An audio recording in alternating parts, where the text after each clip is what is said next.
السلام عليكم غالياتي، مرحبا بكم في فيديو جديد على قناتي.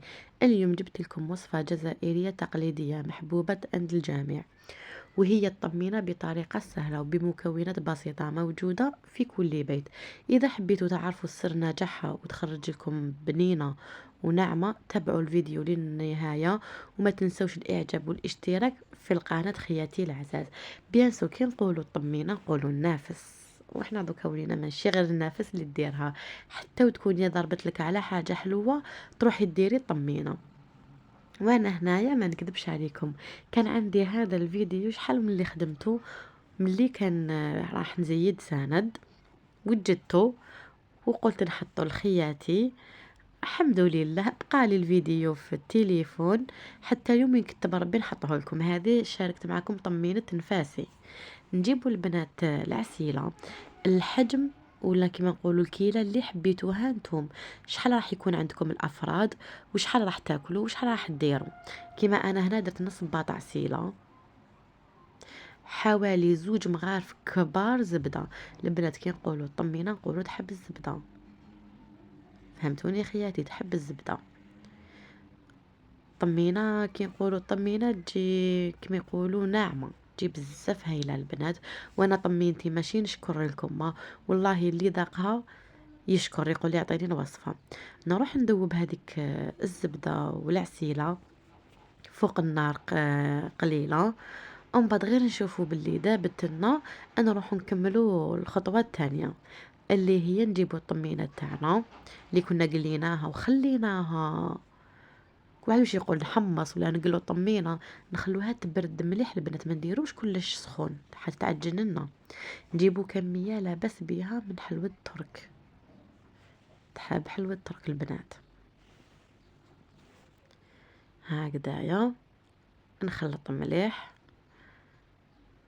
وراح ندوبها كومبلي. هذيك حلوى الترك راح نفتتها كاع، ما تبقى هكاك مراسم مراسم. نجي ندخلها في بعضها هكذا البنات. والسر اللي راح يخليها تبقى هي لمدة نتحداكم 4 أيام 5 أيام هو الحليب. 2 مغارف أحليب، هاوليك البنات، مغرف حوالي 2 ونص هكاك. راح تعطينا واحد القهوة واحد الطراوة واحد البنة قد ما تاكلوا ما راح تشبعوا منها، ماشي ديك اللي تجي تقهم. الحليب هذاك راح يعطي لها واحد الخفة، راح ينحي لها كاع هذاك اللي تقهم. نخليها هكا تريح يا ربي حوالي 4 ساعة.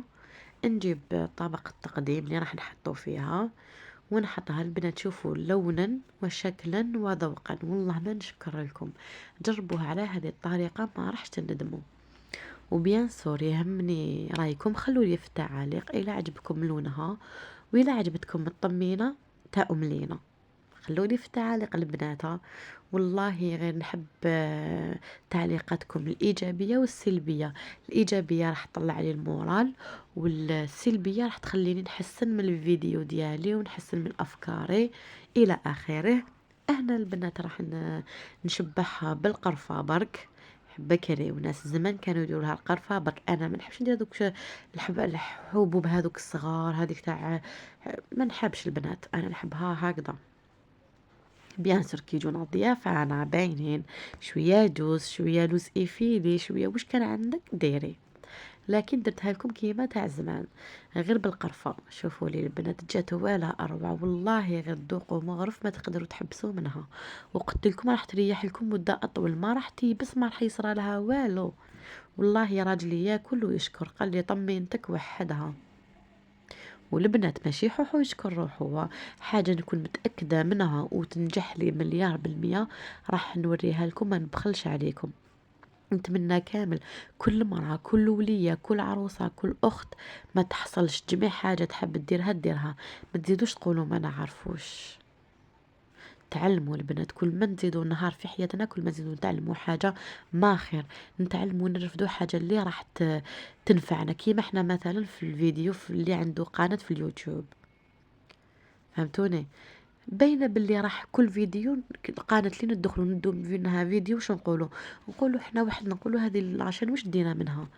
هذا الفيديو شدينا منه كما نقولوا فائدة، شفنا باللي دينا رانا ندو الفوائد نكملوا في هذيك القناة، شفتوا باللي ما تدو معنا حتى فائدة ما ديروناش ابوني البنات، وإلا شفتوا قناتنا تفيدكم ما تنسونيش بالجام وكومونتير والبارطاج، باسكو بصمة منكم وكومونتير منكم راهو يطلع في القناة.